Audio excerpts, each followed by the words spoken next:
Good morning from WKYT News. I'm Bill Bryant, and we welcome you to Kentucky Newsmakers. A little later, WKYT Chief Meteorologist Chris Bailey will talk about all the rain. Will that trend continue? What are the long-term effects of the flooding? And Severe Weather Awareness Week starts this coming Friday, March 1st. Are you ready for that? That's a little later, but first, a reason to think about the spring and the summer to come. Keeneland is ramping up for its spring meet by hiring and getting things in order. The famous track in our region has also announced it will be the venue for a major music and bourbon festival this summer to be called Railbird. And the issue of sports betting is under serious consideration in Frankfort. How is the horse industry positioning itself with lawmakers to be sure racing is protected? Vince Gabbert, Keeneland's Vice President and Chief Operating Officer, is joining us this morning. Thanks for coming. Appreciate it very much. Yeah, thanks, Bill. Thanks for having me. You know, let's start with this weather situation, which just cannot be ignored. I mean, we're all dealing with that, and the high water and the flooding and so forth. Are you having issues at Keeneland? We have. You know, we've seen water in places that we rarely see it, if ever. We had a small issue earlier in the year with a little bit of drainage, some stuff on our track. So we've had to do some remediation on our end to make sure that the training track is secure and all the things that we need to do on that side. So it's definitely been an issue for us. Have you seen water places where you haven't before? Oh, it's crazy. Even this week, I mean, with the amount of rain that we had Tuesday night and Wednesday morning, places that usually don't hold water and at pool were standing throughout the grounds. Will that be a considerable expense or effort to try to remediate things? Yeah, our maintenance team stays on top of most of that, so most of it has been cleaned up, but it's just it takes away from their efforts in doing their day-to-day work when they have to go and do those sorts of things. I'm sure, like the rest of us, you hope that it kind of gets out of the system before the spring meet. That's right. That's right. Well, let's talk about this. You announced this week Railbird, a music festival, is coming to Keeneland in August. First of all, how long has that been in the works? We've been working on it for about 18 months. It's been a long process, and we wanted to make sure that it was the right fit and the right decision for us, because it is a little bit outside of our norm. It's not something that we do on a regular basis, so we wanted to make sure that we could provide a good experience, and we feel like we found a great partner in AC Entertainment, a group based out of Knoxville that does Bonnaroo and Forecastle up in Louisville as well, and we felt like they were a really good fit for what we were trying to do and the type of music and the type of festival we wanted to offer. I would think that with all the traditions and the very prestigious brand, that Keeneland wouldn't make a decision like this very lightly. No, it took a lot of thought and discussion. We wanted to make sure that it was right, and again, like anything that we do out there, we want to make sure it's the right experience, and we felt like that we were in a spot and found the right partner to be able to offer that good experience. What is the strategy for Keeneland in making this accommodation? You know, every sporting venue is trying to find ways to engage fans on a more year-round basis, and we're fortunate with our sales and racing product that we've got 4 months that are just very solid and that we work from. But we've increased our special events. We host nearly 60 weddings on an annual basis out there that people book, all kinds of different receptions and parties and things that we do for charitable entities and nonprofits, and we felt like that this was just another way to engage our fans and expose people that may not be familiar with Keeneland in a different genre, in a different venue, to be able to expose them to our racing product. The term Railbird comes from those who ride the rail at races, right? Is that what it's? But it's also as we found out when we got into this, it applies to concert goers as well. So they call people that are close to the stage Railbirds in the concert business. I know you're holding back on announcing until you have all of the acts cleared and that, but you give us an idea of what you anticipate the kind of music will be and what this festival will be like. Yeah, most people probably term it as Americana. I call it more outlaw country. I'm a personal fan of that type of music, so I enjoy it. But it'll be that ilk. But it'll be 2 stages, 2 days, August 10th and 11th. We'll actually announce the lineup on March 25th, so we'll have that ready to go in a few weeks. But it will be. We hope the weather will be great, but it'll be 2 days of great music, lots of bourbon and local brewery activations as well. So it'll be. We're very much looking forward to it. You know, it's said to be be a music, bourbon, horse racing festival. How will you integrate all those things? Well, we're fortunate. The area that we're going to use is what we call the Hill, and up around our entertainment center there at Keeneland. So we're going to activate that part of campus essentially. But we've been working with the distilleries to have some bourbon activations and have that available to people. We've been working with the local breweries as well, in conjunction with the Brewgrass Trail and those sorts of things.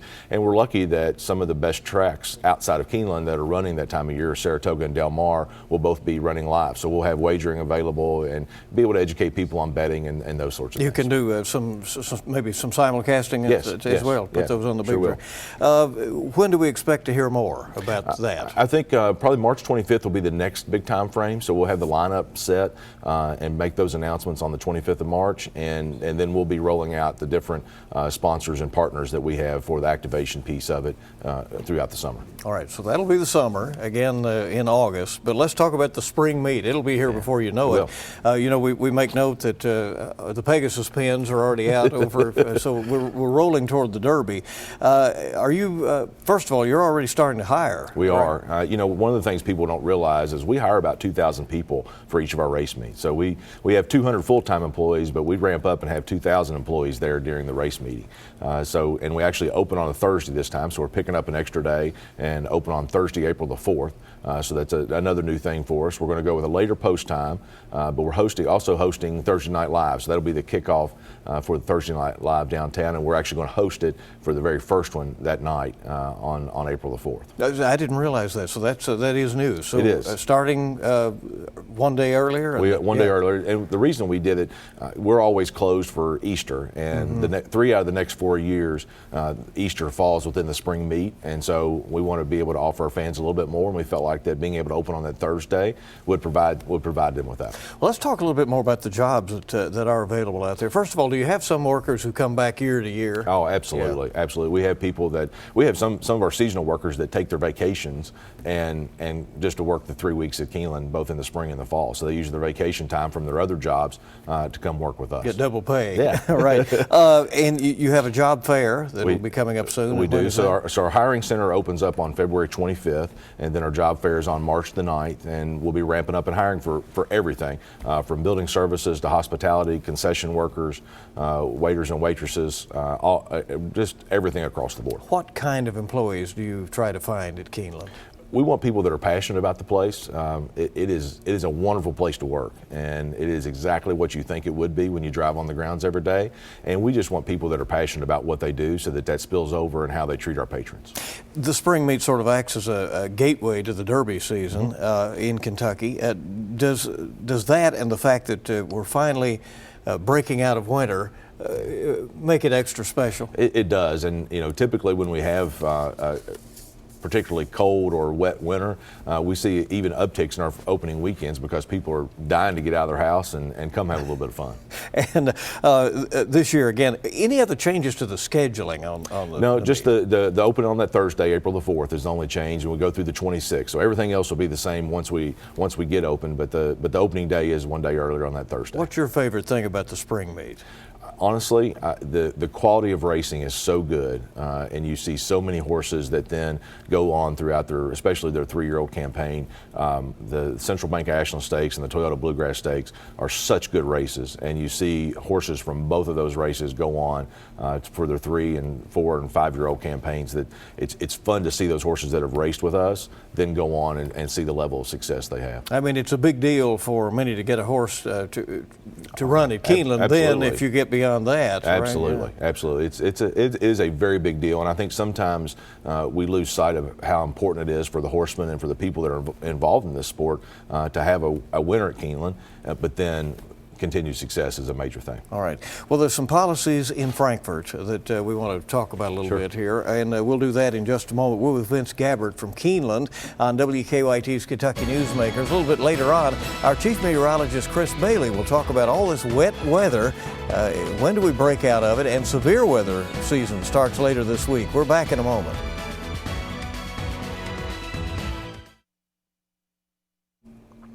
Welcome back to WKYT's Kentucky Newsmakers. We're spending this wintry weekend as far as the colder air that's now moving in and the flooding situation that we have across Kentucky, talking about Keeneland and the spring meet. That's a little more encouraging, and it'll be here before you know it.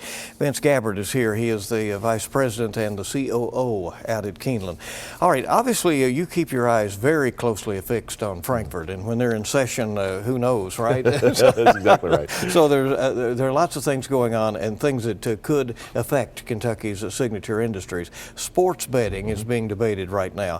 What questions and concerns do you have in the horse industry? Well, you know, we work very closely and appreciate the work of Representative Adam Koenig from up in Northern Kentucky, who's filed the bill, and he has been very open to input from us and taking the best of what we've seen in other states. There's been about 8 states that have already approved sports wagering since the repeal of PASPA this past year, and so we've been working very closely to try to make sure that not only we're protected, but we have the opportunity to have that product and to grow the product and to put those revenues back into our business. So what is it that you're watching with this sports betting? Well, right now, the way that it's structured, it is available at racetracks only, and plus professional sports venues, and which would apply to like the Kentucky Speedway that hosts a major NASCAR event. The ability for people to go sign up at the brick and mortar location at the racetrack itself, but also mobile wagering as well. So you could go and sign up, create your account, and then be able to wager from your home. You could not wager out of state, but could wager from your home as long as you were in the state as well. So we're watching it. We've got some incentive monies that are built into the tax rate for our Kentucky Thoroughbred Development Fund and the Standardbred Development Funds. So from our standpoint, the way that we try to structure all of our revenues going back into purses or back into what we do from a community standpoint, that's our paramount concern, just making sure that that is available and for us to be able to do that. Is there generally a belief that there are just so many gambling dollars available out there? Yeah. And there is, and I think this is the difference in the tone, just being over there a couple days and talking. I think most people believe that sports wagering is occurring by a lot of people already illegally. There's a lot of numbers being bandied about what that market is from a national standpoint. So the acceptance of it is a little bit different than what we've seen from other efforts in the past. And there's no reason why, if it's already going on illegally, why we shouldn't capture some of that market and use some of those revenue dollars. The way that the bill's structured, that all of the net revenues to the state would go to support the pension fund and shore up some of those shortfalls. So we feel like that it makes sense from that standpoint, take something that's already being done and move those tax dollars. It might be surprising to some. The projected revenues is just like $20 million. It could be more if other states around us fail to approve it, but it looks like a lot of them are moving in that direction. Is that surprising to you that it would be? No, you know, just because of I think that all the estimates have been very conservative in what they've done, and honestly, $20 million is still quite a bit of money. It's not a panacea. It's not going to solve every problem that the Commonwealth has or fix every budgetary crisis we have. But $20 million is a nice start to help ensure up some of the shortfalls. So you're very concerned that this proposal does include, if it were to get through and it were to be signed, it were to become law, that it includes a provision where people would even really have to come in some way, come to the horse track to even download the app, right, to be able to do this. That's right, and that's customary with most states to be able to go and at least an initial sign up to be able to go to the brick and mortar location to be able to create that account. It just helps with transparency. It makes sure that you have all the information that you need, that people are doing what they say they're doing, and then you can monitor and control it from that standpoint. Some candidates for governor are openly for casinos as well, which would be another added potential revenue stream to the state, but also more of the gambling dollars could potentially go there. Is that another area in which places like Keeneland have some concerns? You know, I think that we probably, I don't know, the time has passed us on the casino issue, but I don't see any sentiment or hear any sentiment in the legislature for wanting to go any farther at this point for the sports wagering. We're keeping an eye on it just to make sure that we're protected and that our business is protected from the wagering dollar standpoint, but I don't see a whole lot of sentiment right now for full-fledged casinos. You were talking with us earlier about how, you know, when there is racing going going on at other sites. There can be wagering. There can also be the simulcasting and so forth. How much cooperation, seen and unseen, is there between Keeneland and Churchill Downs and maybe even Saratoga and some of the other race places around the country? There is a lot of coordination, from things as simple as post times to make sure that we're not running on top of each other and races going off at the same time. Bettors, especially the more seasoned bettors, like minutes in between, 7 or 8 minutes in between races so they can get their bets together and understand what they're doing. And there's a lot of coordination that goes around, especially on schedule and the types of races that we're offering as well, so that we're, hitting that schedule to make sure that horses like to run every 3 or 4 weeks. So at Keeneland, for example, we'll run a certain type of race, and then Churchill will fold in 3 or 4 weeks later with the same type of race, so that they pick up those same level of horses. What issues do you feel that the horse racing industry is facing right now? A few years ago, there were grave concerns about its very survival, and sort of like the bourbon business, things have certainly been taking off in recent years.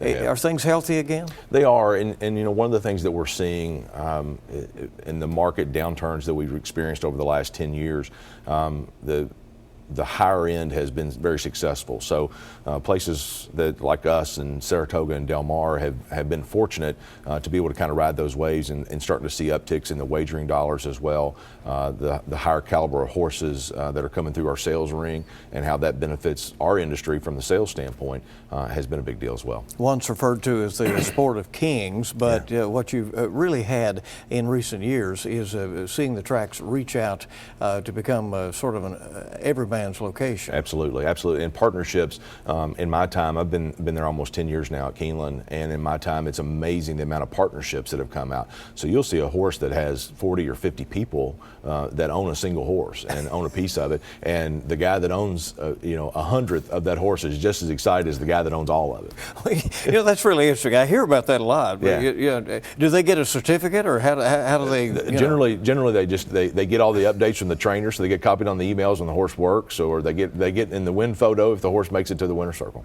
Well, let's do one more time. The spring meet will start earlier this year on a Thursday. Yes, sir. Thursday, April the 4th, and go through the 26th. And folks, if they want to apply for jobs, they can do that beginning February 25th. Our hiring center opens on the 25th. Okay. And then the Railbird Festival. We'll know more in March, but is there any such thing as a sellout for something like that? I mean, well, we put a cap on tickets on what we think we can handle, but we're expecting anywhere from 10 to 15,000 people each of the 2 days. What other considerations for that do you have that we haven't thought about? Yeah, mostly traffic and just making sure that we're getting people in and out, and we're not tying up, the time frame that we're doing it. Make sure we're not tying up Versailles Road and Man of War and all of our intersections. And we've got a great working relationship with Lexington Police, and they are great partners in helping us with traffic planning, similar to what we did with Breeders' Cup in 2015, just to make sure that people have a great experience and get in and out. August 11 and 12, right? 10 and 11. 10 and 11. Yes, August sir. 10th and 11th for the Railbird Festival. Vince, thanks for coming. As always, Thanks, Bill. appreciate it very much. Stay with us now. WKYT's Chief Meteorologist Chris Bailey will be with us in a moment. We'll talk about all of this rain and the severe weather season to come. We're back in a moment.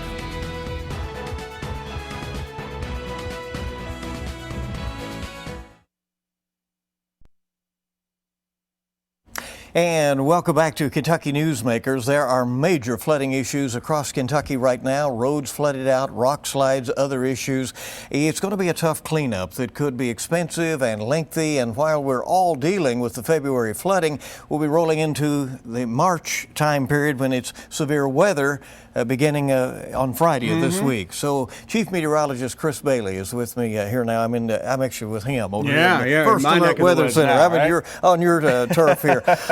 But here, Chris, obviously the rain of this weekend, the rain that we had earlier than that, all of that is adding up, and that doesn't go away quickly. I mean, we could be talking about crests early in the week, right? Yeah, and the thing is, today we're moving into a drier pattern, but the damage has been done over the past several days to where we've put several inches of water back into our creeks and streams. You've got those rivers, as you know, growing up along the Cumberland River, how long it takes before it can recede.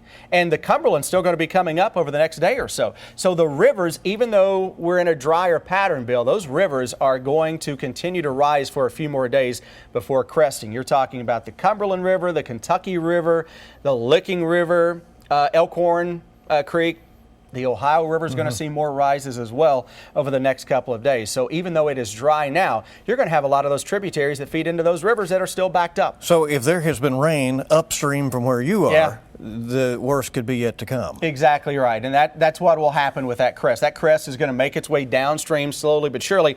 Let's say the headwaters of the Cumberland River picked up several inches of rain over the past few days. So downstream, it could take a couple or 3 days in some cases before those highest waters reach where you are, and that will continue to impact. Now, if there's a little silver lining with river flooding as opposed to flash flooding, river flooding is a little slower process in a lot of cases where you can see it coming, it's coming, as opposed to the flash flooding that we've seen recently. You've put together some flood safety tips for those who could be continuing to be in harm's way. And that's the one thing. Most folks don't understand that flooding kills more people than tornadoes on average, and not just in Kentucky, not just in the United States, but across the globe too. Obviously, it goes without saying, Bill, we go to higher ground, but where a lot of those flash flood deaths and flood deaths occur, what happens? People try to drive through a flooded roadway. We can tell them over and over and over, turn around, don't drown, and we're still going to see, unfortunately, people that try to make their way through flooded roads. But it only takes a foot of water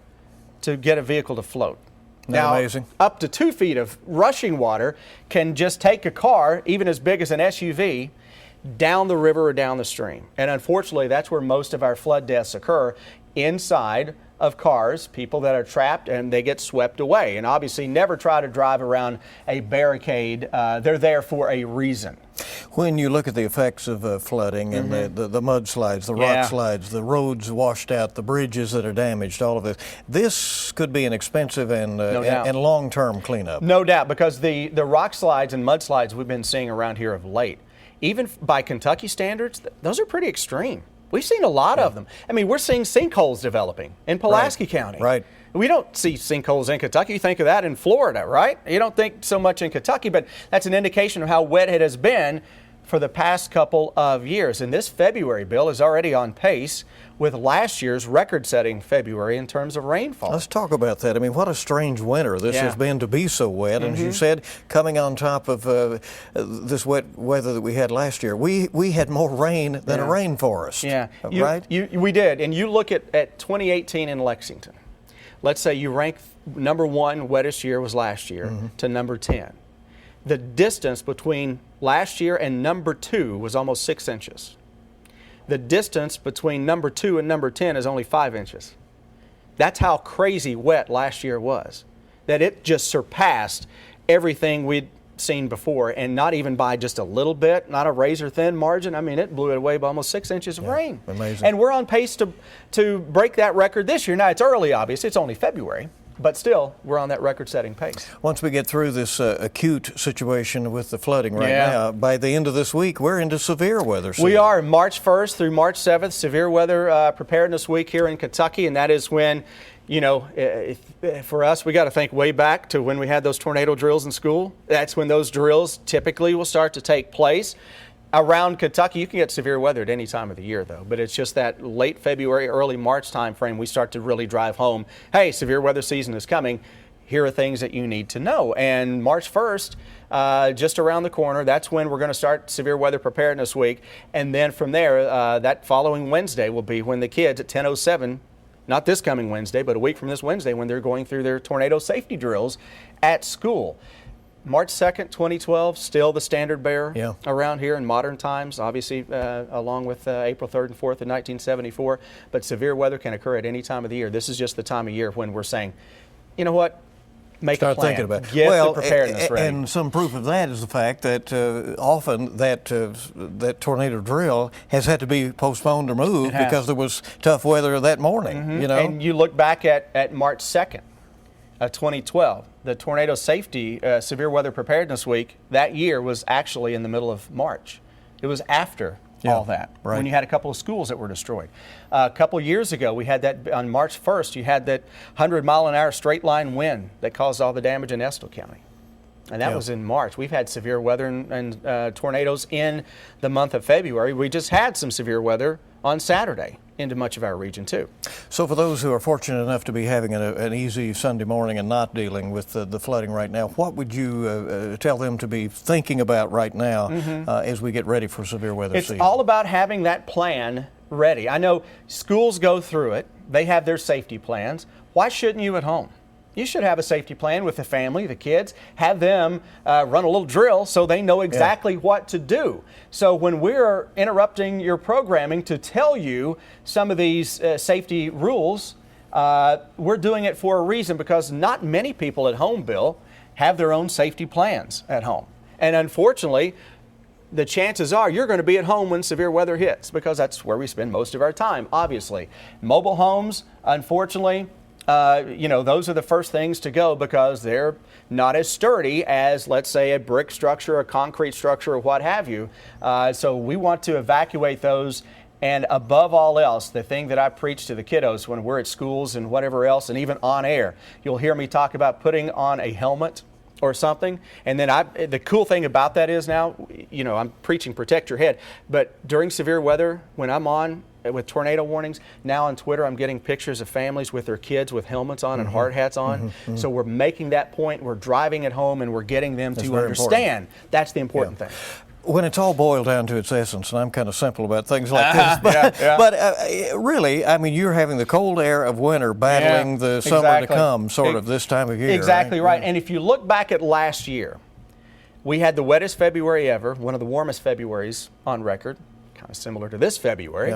Then March hit, it turned really cold, and we had historic snows. We had an 11-inch snowstorm in Lexington in 6 hours. Right. The middle of last March on a Sunday night, if you remember. And, I do. And earlier that day, the temperature had been in the 50s. Yeah. So that's how quickly things can change around here. And you can get that battle of the seasons all the way deep into spring. And it is that battle that causes our severe weather events, like what we just went through this weekend. Had a cold front, now we're going to turn it cold for a little while. We are long overdue for a significant severe weather event in the spring. It's been way too quiet in the springs around here of late. I mean, we have our severe weather season really shut down in the spring with that March 2nd event of 2012. We've had severe weather, but it hasn't been when you expect it. May severe weather events around here used to be huge. We haven't had many. Yeah. Well, we'd urge everybody to certainly be prepared for these weeks and months ahead. Right. Chris, thank you so much, and I know what a busy week and weekend it's been for you. And thank you for joining us for this edition of Kentucky Newsmakers. I'll see you bright and early this week, starting with WKYT this morning at 4:30 a.m. You start on the air at 4 p.m. But this guy never sleeps in reality. Thank you for joining us, everybody. Make it a good week ahead.